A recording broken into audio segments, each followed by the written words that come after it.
from a poor agrarian country to a behemoth that you know that is China today. Behemoth in every respect, okay? Yet, no country has been invaded, not a single shot fired, no violence.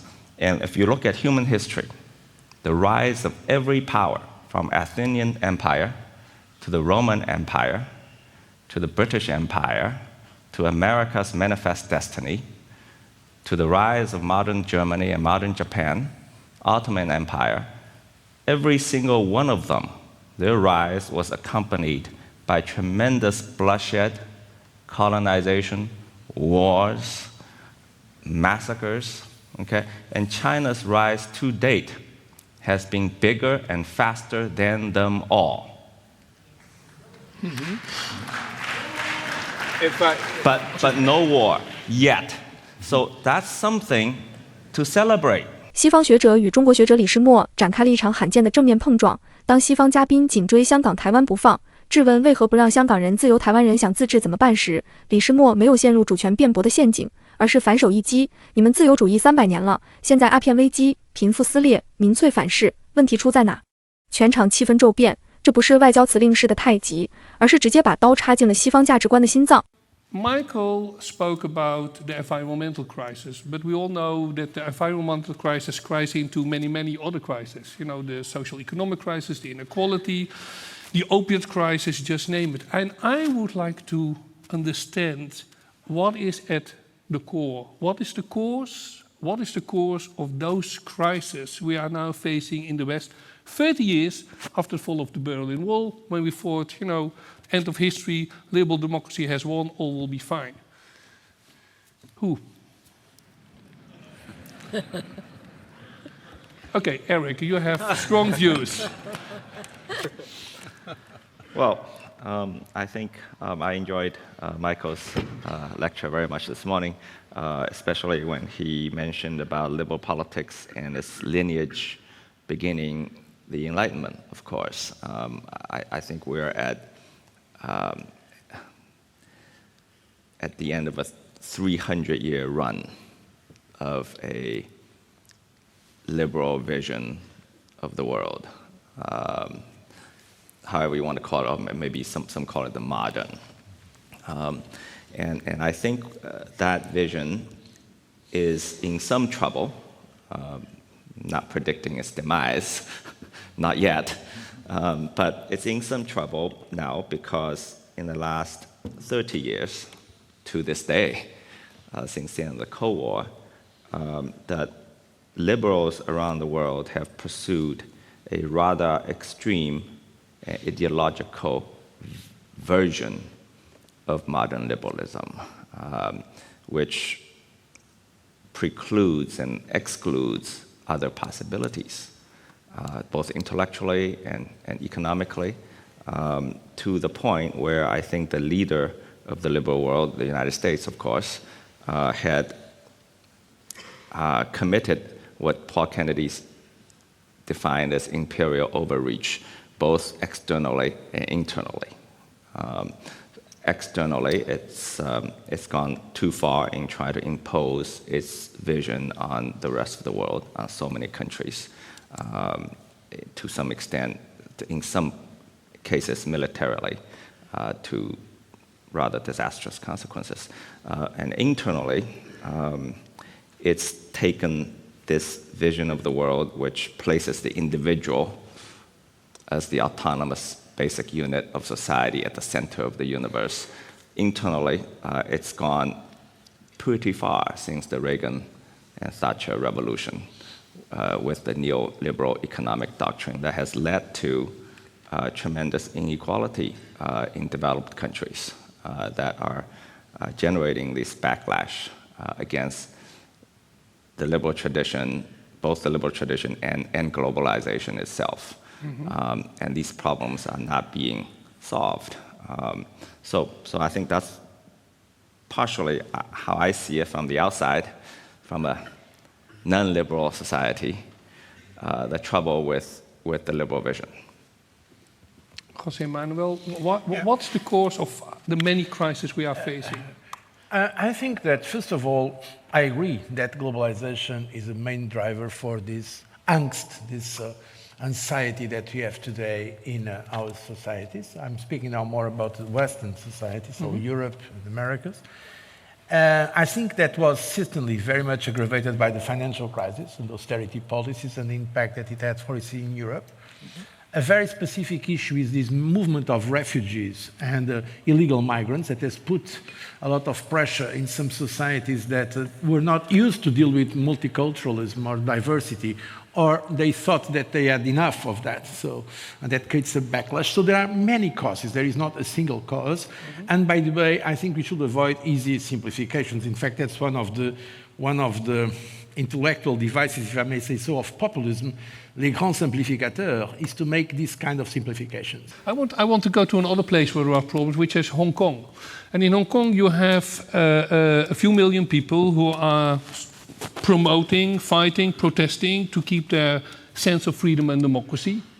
And there is that civilizational state, China, who, if I read the newspapers well, has a problem with those millions of people who are fighting for their freedom and democracy. What's the problem of China? Leave those people alone. Well, they hadn't been left alone. They were ruled by Britain for a long time. Yes. The Brits.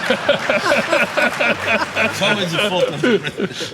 by force, by the way, through wars, of course. And Hong Kong came back to China peacefully. So there's an important distinction here. It was taken by force, returned in peace. And that's a great achievement. And in Hong Kong, we have this structure called one country, two systems, which means that Hong Kong has this thing called the basic law. It's a mini constitution, so that it's autonomous. It's an autonomous region. It's called a special administrative region. So it runs its own economy, its own legal system, and its own way of selecting leaders. And the current protests, of course, are driven. There are many interpretations. I tend to see it as being driven in part by a lot of economic grievances that also inequality, actually. There's a lot of undercurrents, but also these undercurrents have been politicized into dissatisfaction with the one country, two systems approach. And that's unfortunate. So obviously you cannot break that system. It's like trying to break the Constitution of the United States. So Hong Kong will need to, within the legal framework, within its constitutional framework, it needs to find, I hope it will, a way forward to solve these problems in a peaceful manner and in a manner that respects the rules that are currently governing the territory. And I'm confident eventually they will get there. I mean, these protests have been violent at times, but not nearly as violent as the ones being taking place in Paris. Not even close.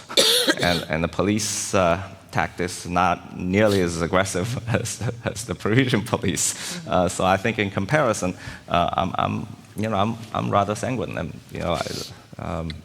Eric, please. Yes. Can you just take that same discussion, Eric, to Taiwan and kind of how you see, because I think my own view is I think the West easily misinterprets where Taiwan is, where it's headed, the relationship, the one China policy, and how that actually is going right now, particularly in the face of an election here in Taiwan in the very near future. Well, again, it's part of history.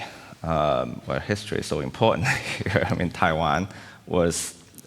China emerged after World War II in tatters. The country had 100-some years of horrible time, being invaded, colonized, and yet it emerged in one piece after World War II. Luckily, in bad shape, but in one piece.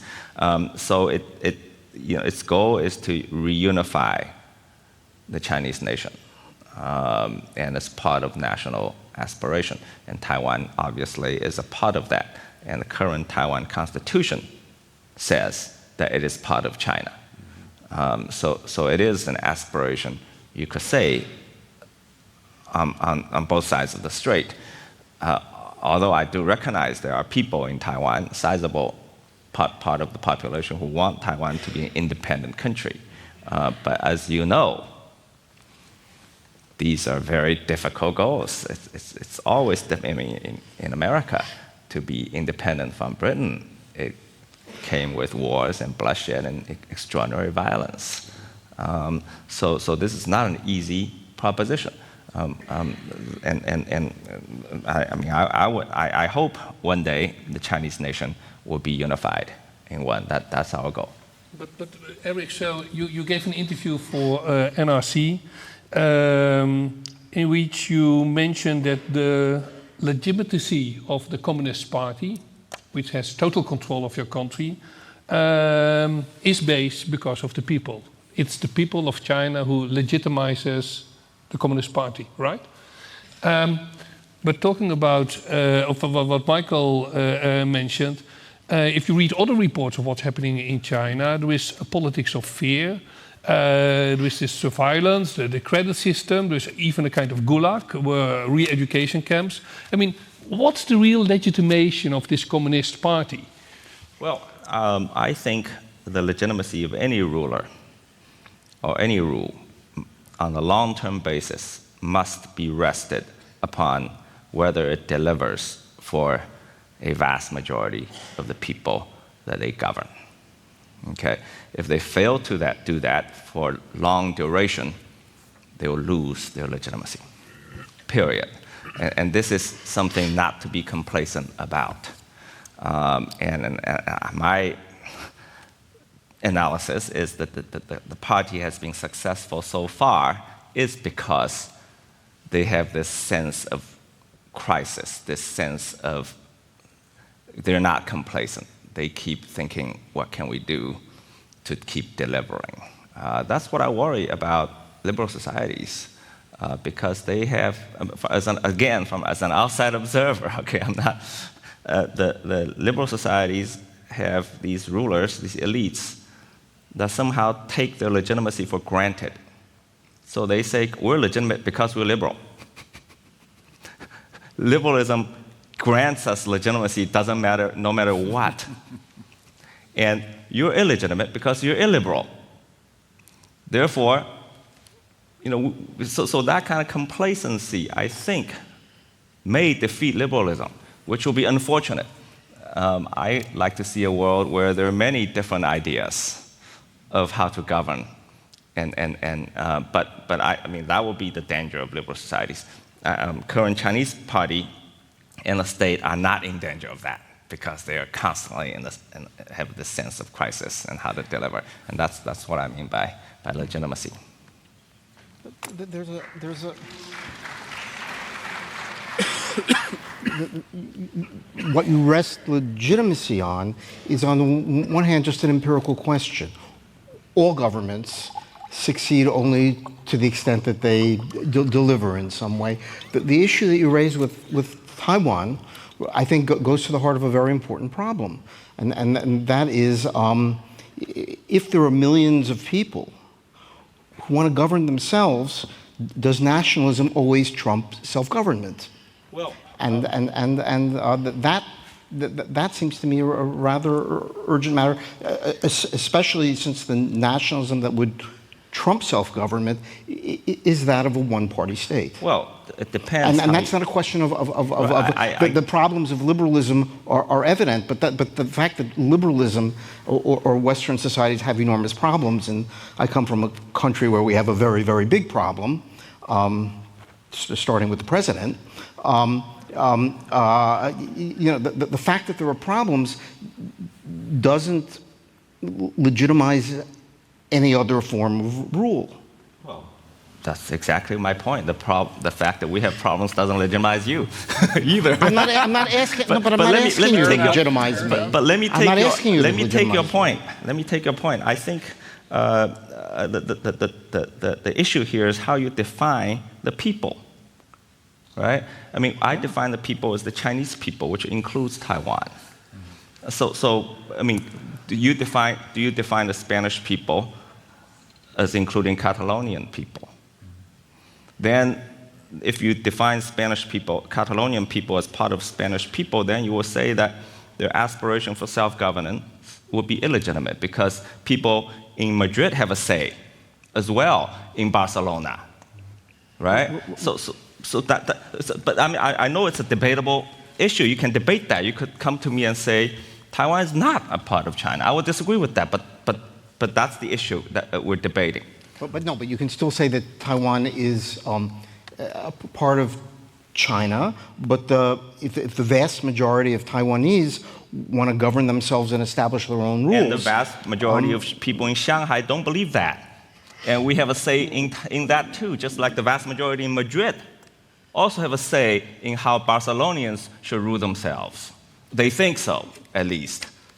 But then it becomes a That's question. too abstract.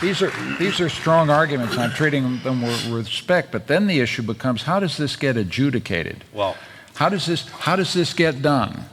I understand China that. wants I to hope essentially peacefully. absorb Taiwan, but the worry that everybody has externally is that beyond these issues of political theory, this will come down to a matter of force, just as when the one China, two countries system ends in 2047, that a lot of people in Hong Kong who'd like to remain free will not be free. And a lot of people in Taiwan who would like to be free will not in the end be free. They will be unified, but on the conditions dictated by China. That's the issue, right? And I don't see a story here that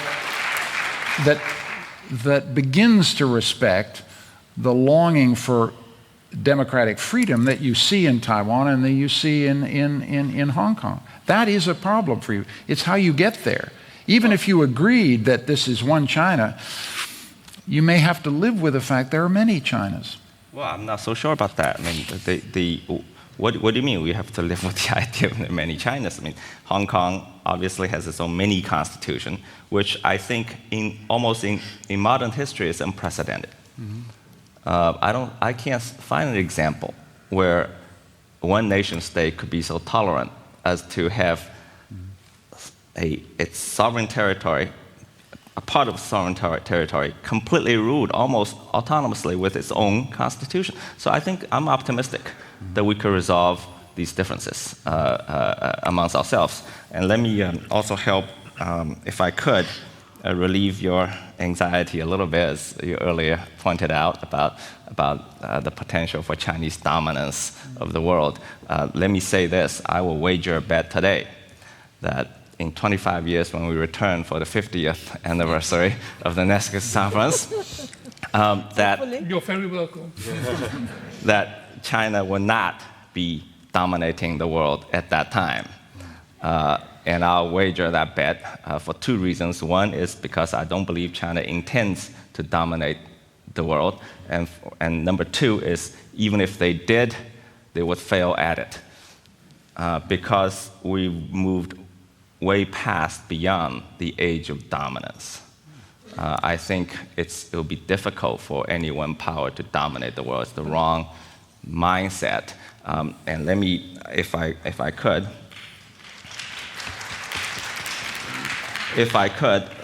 please let me finish my train of thought. You know, in 20-some years ago, I was still a youngster coming out of university. At that time, China was just beginning to, sort of barely joining the WTO, was trying to, emerge. And there was a lot of anxiety at that time, even. And I read one day I was reading the Wall Street Journal, I think, on the left column. There was a picture of the Chinese grand strategist Zheng Bijian, who coined the term peaceful rise. And he said that China's aspiration is to rise peacefully. And I read that. I was very excited. I went out and talked to people and said, we're going to rise peacefully. and everybody was very, very suspicious and skeptical. And they attacked the idea and all of that. And to this day, I go out and say, peaceful rise, and people look at me saying, what are you smoking? Okay? But let me just say this. In my lifetime, just in my career, peaceful rise has already happened. It's a fact on the ground. We went from, since I started my career, in business. We went from a poor agrarian country to a behemoth that you know that is China today. Behemoth in every respect, okay? Yet, no country has been invaded, not a single shot fired, no violence. And if you look at human history, the rise of every power, from Athenian Empire to the Roman Empire, to the British Empire, to America's manifest destiny, to the rise of modern Germany and modern Japan, Ottoman Empire, every single one of them, their rise was accompanied by tremendous bloodshed, colonization, wars, massacres, okay? And China's rise to date has been bigger and faster than them all. Mm-hmm. In fact, but no war yet. So that's something to celebrate. I'm not predicting the future, but at least the achievement to date is something worthy of celebration and worthy of cultivating further. yeah, I just as a, I mean, I wouldn't disagree with the principle. That's how empires get built. But the most effective form of empire building, which explains the pathology of all the world's great empires, a negative thing, is always through accommodation, right? It's just the problem is historians focus on the bloodshed and the violence. So there are obviously cases where the native population of Australia is essentially genocide, or mass murder anyway. But generally, the way in which things work are when people are incentivized to work with you. And that means that there are expansions of empires that are not just done through force of arms. Sometimes military is a very important threat to open up the doors, but things that are sustainable are about finding working exchange relationships with each other, right? So that's the reality of how empires really get built. And so the big question is, in what way is this metric of China and its massive economic power, what kind of stake is it going to take, and what should it take, right? And what does it want to take in a world that's changing very quickly, where it's a neighbor with Afghanistan, and yet has sat out of the story of the last 41 years. What role should China play as being part of the neighborhood, right? And why hasn't it played a role so far? And will it help make things better in Afghanistan? Will it help things worse? Will it listen, and who will it listen to in terms of shaping? And you can replicate that question with every single country that China shares a border with, but obviously it's much more expanded than that elsewhere too. The first step is obviously do no harm and peace. And I think China is dabbling at Afghanistan a little bit now. They're trying to host this thing. Conference. Yeah. But I don't know whether they'll succeed. But you know, if you look at in 1949, when the People's Republic was founded, China had, I think, shared borders with 16 countries, okay, land borders, right? China had territorial disputes with all 16 countries in 1949, right? Today, that number is down to 2, essentially 1, India and Bhutan. And Bhutan was a part of India, okay? So in the last 70 years, China has settled its territorial disputes with 14 of the 16 countries it shared border with, all peacefully. With Russia, it was like centimeter by centimeter negotiation over a 15-year period. Yeah, the single most important territorial dispute, of course, is in South China Sea, which isn't resolved. Well, I'm talking about land borders, right? Okay. So therefore, no. But we have an admiral here, But so he understands what the sea. What I'm trying to say is that's something to celebrate, isn't it? I mean, I don't see a lot of precedents in history in all your countries what you've done to settle your borders, huh? Okay. So come on, cut us some slack. 这场对话的反差感极具戏剧性。西方代表拿着自由民主的标尺丈量中国，李世默却用同一套标尺丈量了西方自己。当对方追问香港、台湾时，他没有回避，而是冷静拆解历史。香港是被英国武力夺走的，和平归还的；一国两制是现代史上前所未有的宽容。台湾问题上，他把球踢回对方脚下。加泰罗尼亚人想自治，马德里同意吗？但真正的杀招不在反驳，而在诊断。西方自由主义正在经历帝国过度扩张，对外军事输出灾难，对内新自由主义制造极端不平等，而统治精英却把合法性当成天赋人权，自满到危险。最精彩的是关于和平崛起的赌注，李世默当众打赌，25年后中国不会称霸世界，不是不想，是时代变了，单极支配已成过去式。